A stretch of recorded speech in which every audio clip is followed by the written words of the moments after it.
Hello, David Brennan with Case IH. Hey, I want to talk about today creating products and creating your product library before you go to the field when you're connected to a 2000 series early riser planter and a Pro 1200 display. We can create these varieties that we can use later through our AFS Connect portal and track those varieties, measuring them on yield and performance of those different varieties. So let's first go into our main menu and we'll walk into the data card.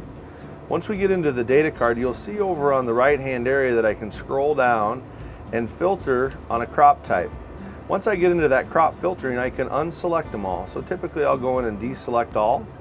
And if I'm in a typical corn and soybean area, maybe just select corn and soybeans. You'll see that that is actually my active crop type. So I've got that selected, and then for later use, it'll be cleaned up for me. So now that I've got that created, I want to come back into that data card and I want to slide down to the product library over on the right hand side. That product library will let me use a drop down and look at my products that I've already got created. So as a grower, I know as I start to get my crop types in or my varieties in, I can look at those different variety names and types and numbers, and I can start to add those in. So if I want to add a new product, I'll come and add new product, type in that name. Let's just call it our seed corn for this particular one. Obviously a lot of name brands out there of different seed corn varieties, seed bean varieties, seed varieties. I'll come down and select then my product form. I'm going to select seed versus bulk seed. That's going to read out or change the readout in the application rate of 1,000 seeds per acre versus pounds per acre. Now to adjust my application rate, I'll select that. I'll use my dial on my armrest and I'll crank that up to an application rate, maybe my lowest application rate or slightly below my lowest application rate. And then I'll come in and select a secondary application rate, so maybe 32,000.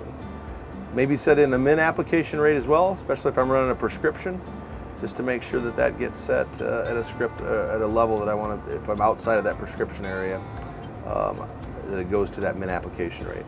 The last thing I need to do is come down and select that crop type. That's where that data filter comes into place for me. I'll select that being corn. I'll hit add, and now I've got that new crop type selected for me or added into my product library.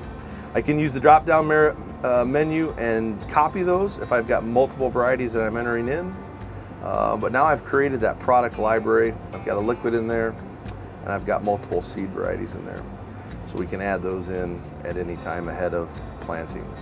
So that was product library creation and selecting and filtering on the different crop types. For more information, visit caseih.com or your local Case IH dealer.